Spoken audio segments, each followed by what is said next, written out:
Proyecto Prácticas para un Buen Gobierno en la República Dominicana, con el financiamiento de la Alianza Global para la Auditoría Social. Prácticas para el Buen Gobierno, o el proyecto Vigilantes, que es la iniciativa que estamos apoyando, busca impulsar un cambio en la participación ciudadana y en la gestión gubernamental, y que se generen cambios en la cultura de gestión de lo público. Esta relación entre el Estado y ciudadanía se tiene que establecer considerando los indicadores que están establecidos en la Estrategia Nacional de Desarrollo. Decimos normalmente que nosotros como sociedad civil no podemos hacer las cosas solo. El Estado no puede tampoco, no tiene las herramientas para hacer las cosas ellos solos. Pero con esta sinergia que se da, sociedad civil y gobierno, son muchas las cosas que podemos remediar, haciendo una veeduría social responsable. Nosotros hemos servido de enlace con las demás instituciones públicas. En un primer momento explicamos la naturaleza del proyecto, tratamos de animar a las instituciones a que se involucraran y dieran su respaldo al proyecto, de decir la utilidad que podría tener para el accionar de ellas.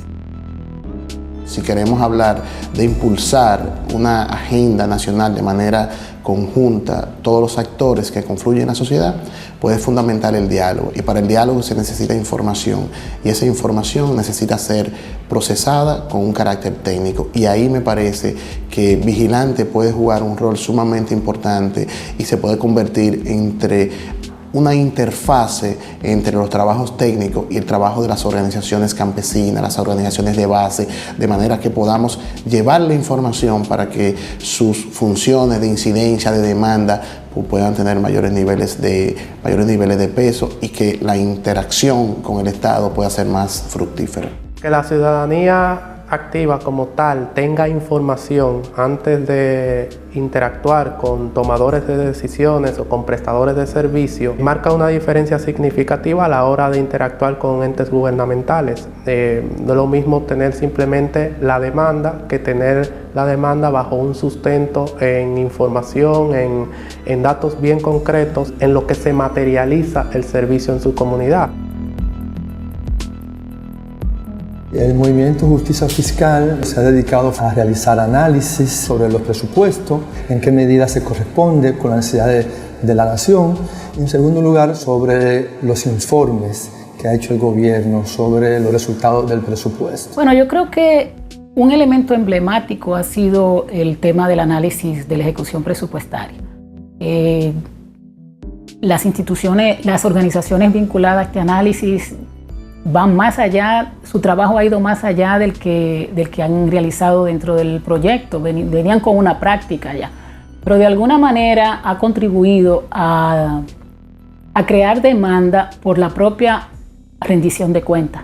Esto nos permitió analizar el presupuesto nacional enfocados en los sectores de vivienda, educación y agricultura. Surgió la necesidad de conocer la iniciativa de la herramienta del portal de transparencia fiscal y permitió que pudiéramos solicitar al Ministerio de Hacienda que pudiera hacer una presentación del portal y de nuestra parte, las organizaciones que estuviéramos involucradas en el proceso, pues queríamos comentar y queríamos hacer algunas recomendaciones muy precisas. Que desde el proyecto Vigilante pues, hizo importantes precisiones que fueron acogidas en su totalidad por el Ministerio de Hacienda y que asumieron su implementación. Yo creo que en la medida en que se pueda hacer el diálogo constructivo, sociedad civil, gobierno, y entender el rol de sociedad civil como interlocutor o interfase con un amplio sector de la población,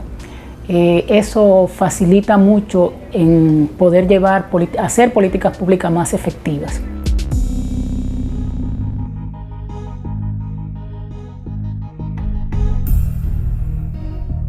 En viviendas, por ejemplo, que hay seguimiento a servicios como agua o recogida de basura o residuos sólidos a través de los gobiernos locales, se le da seguimiento Una vez se tiene la información en el portal web de qué cantidad de recursos y en qué medida se van ejecutando en el territorio, con esa información se le da seguimiento en concreto a cómo eso se materializa en el bien o en el servicio que el Estado tendría que brindar.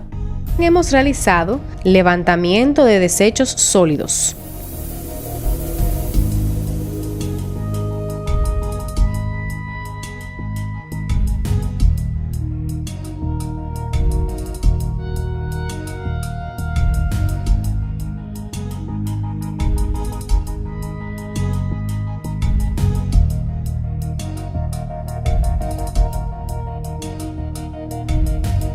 Levantamiento albergues.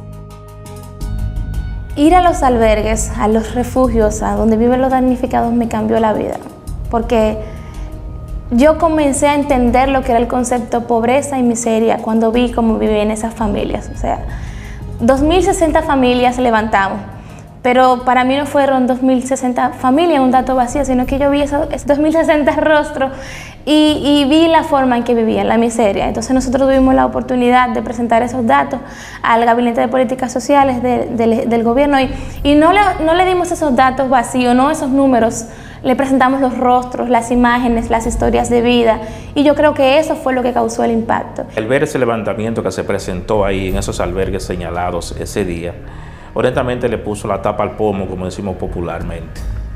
Los tomadores de decisiones que estaban ahí presentes accionaron inmediatamente sus articulaciones para tomar en cuenta esa población que vive ahí. Población incluso con personas con discapacidad que viven en esos albergues, en condiciones infrahumanas.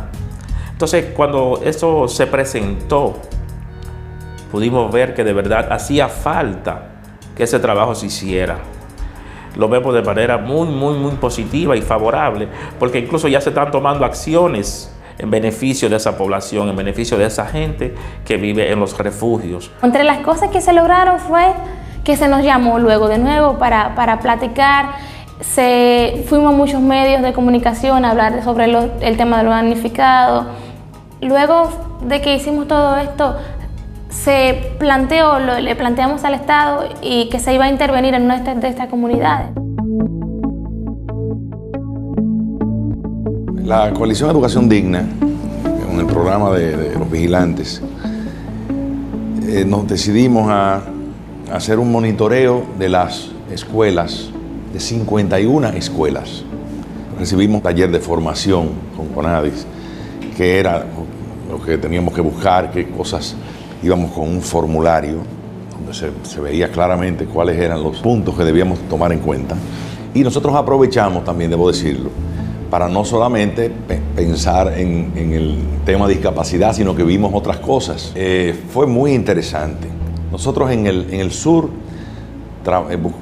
trabajamos en 10 escuelas, y en el este 5.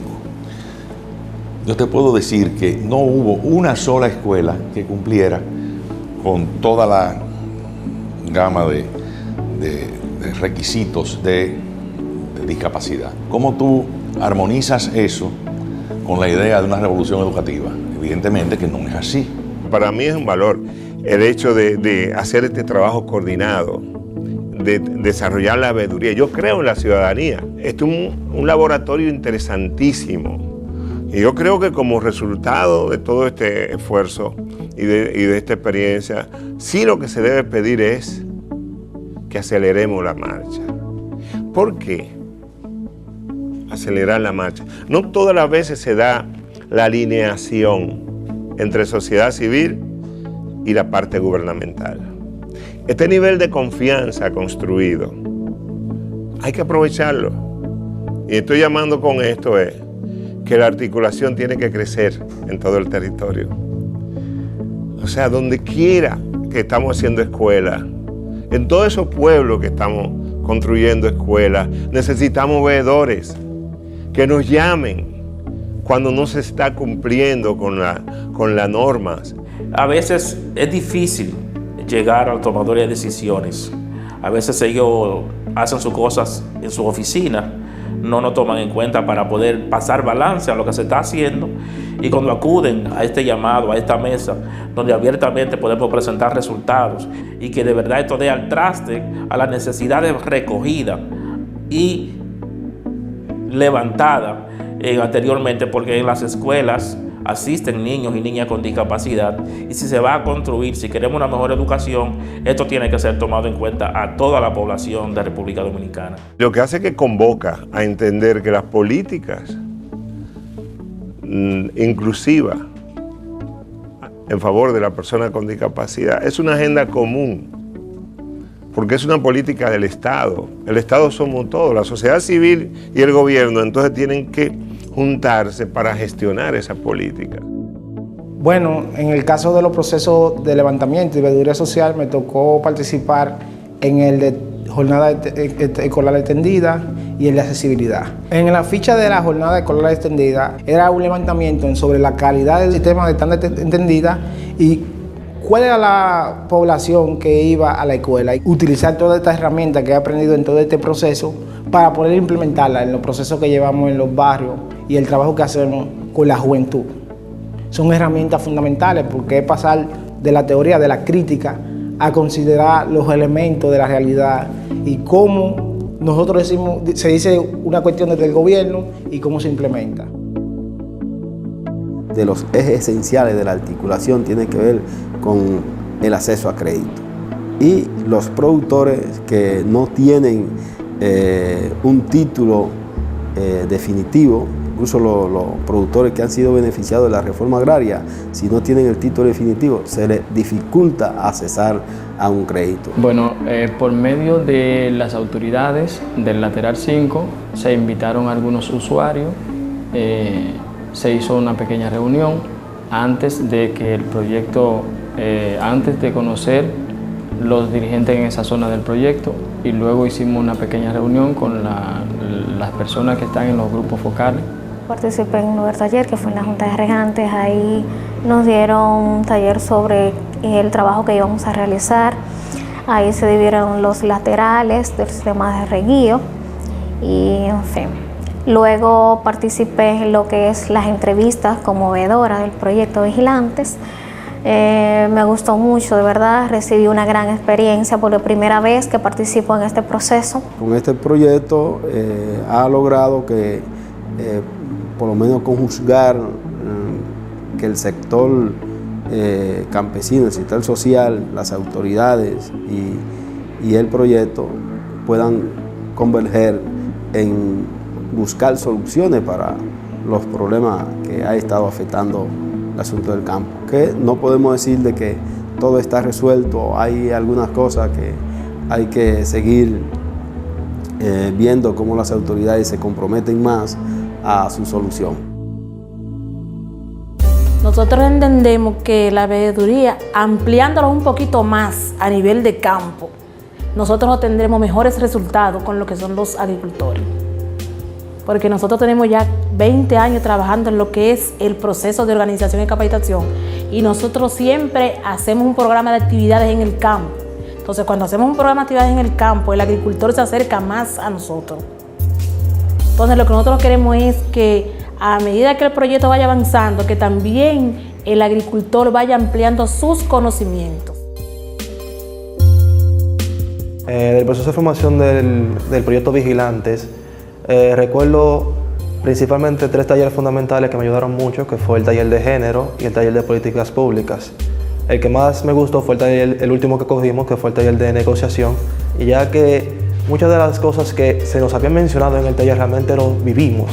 Un tema fundamental fue el tema de los problemas entre padres y directores, que fue algo que cuando uno en teoría se lo explicaba, ya en la práctica era otra cosa.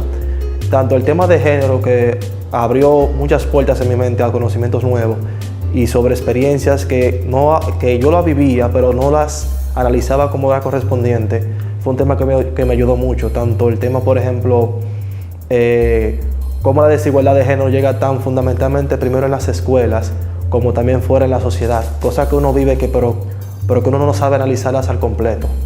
El taller de políticas públicas, que me ayudó mucho a entender prácticas que si uno no sabe cómo exigirlas como corresponde, uno no sabe cómo uno no se le está garantizando un derecho. Bueno, el taller se llamó Cómo comunicar auditoría social y realmente fue una experiencia muy enriquecedora y gratificante para mí. Aprendimos varias cosas en ese taller, por ejemplo, a que los números eran datos vacíos, debíamos de ponerle rostro. Y yo pienso que ese fue uno de los mayores aprendizajes que me llevé en ese taller, en esa semana completa. Mira, yo creo que lo de la capacitación es fundamental porque va creando un lenguaje común, pero también va creando métodos. Y desde una perspectiva así mucho más política, en el caso de República Dominicana, una demanda que siempre ha estado en el ambiente es de cómo la ciudadanía puede expresar sus demandas por servicios, sus planteamientos de mejoría de la relación Estado-sociedad de una forma más eficaz. Este proyecto está orientado a cambiar la forma en la cual se construyen políticas públicas y municipales en base a los resultados que se obtienen de los monitoreos de la ciudadanía. Y por último, estamos tratando a través de esta relación entre Estado y ciudadanía de generar, impulsar planes de acción orientados a que las políticas públicas que se desarrollen desde República Dominicana se correspondan a las necesidades que realmente tiene la sociedad.